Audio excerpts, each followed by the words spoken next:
সকালে ঘুম থেকে উঠে অনেক কাজ থাকে, বাসি কাজকাম, সেগুলো কাজকাম সেরে একবারে রান্নার কাজে চলে গেলাম। আজকে আমি রান্না করব ভেন্ডি, আলু, মাছ একসাথে রান্না। তাই ভেন্ডি, আলু, মাছ কুটে নিলাম, কুটে ধুয়ে পরিষ্কার করে রেখে দিলাম।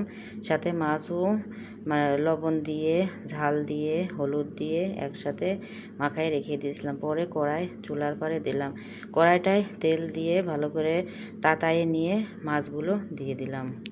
মাছগুলো ছিল রুই মাছ, বড় বড় মাছ, তাই একটু ছোট ছোট করে কেটে নিয়েছি। হয়তো আপনারা বলবেন যে মাছগুলো তো ছোটো, না, বড় বড় মাছ ছিল, আমি একটু কেটে নিয়েছি। পরে মাছগুলো ভেজে রেখে দিলাম। মাছগুলোর কালারটা কত সুন্দর হয়েছে। ওই একই তেলে আমি আরেকটু তেল দিয়ে সাথে বাটা মশলা দিয়ে ভালো করে কষায় নিচ্ছি। কষানোর ভিতরে একটু পানি দিয়ে আমি একটু বেশি করে বাটাটা কষাই নিই। বাটাটা এমনভাবে কষাবো যাতে তরকারিটা দিলে সাথে সাথে ওর সাথে মিশে যায়। পরে ভেন্ডিগুলো ঢেলে দিলাম। ভেন্ডিগুলো সুন্দর করে নাড়াচাড়া করতেছি। দেখেন ভেন্ডিগুলো সিজে গেছে কিন্তু ঘালা হয়ে যায়নি। মনে হচ্ছে ভেন্ডিগুলো আস্ত আছে, কিন্তু আস্ত নেই, সিজে গেছে, কিন্তু একদম গলে যায়নি। আমি আবার গলা তরকারি আমার একটু পছন্দ হয় না, একটু সোজা একটু আস্ত থাকবে কিন্তু এদিকে সিজে যাবে। দেখেন কত সুন্দর আস্ত রয়েছে কিন্তু এদিকে সিজে গেছে। আমাদের বাড়িতে ভেন্ডি খুব চলে, আমার ছেলে মেয়ে আপনাদের ভাইয়া সবাই ভেন্ডি খুব পছন্দ করে। তাই আমি ভেন্ডিটা বেশিরভাগই রান্না করি, ঝোল করি মাছ দিয়ে, বড়ো মাছ দিয়ে।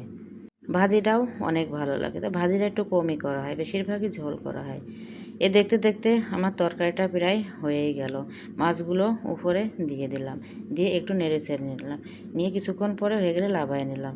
লাবাই নিয়ে একবারে খাবারের কাছে চলে গেলাম। দেখেন কালারটা কত সুন্দর হয়েছে, দেখতে খুবই সুন্দর দেখা যাচ্ছে।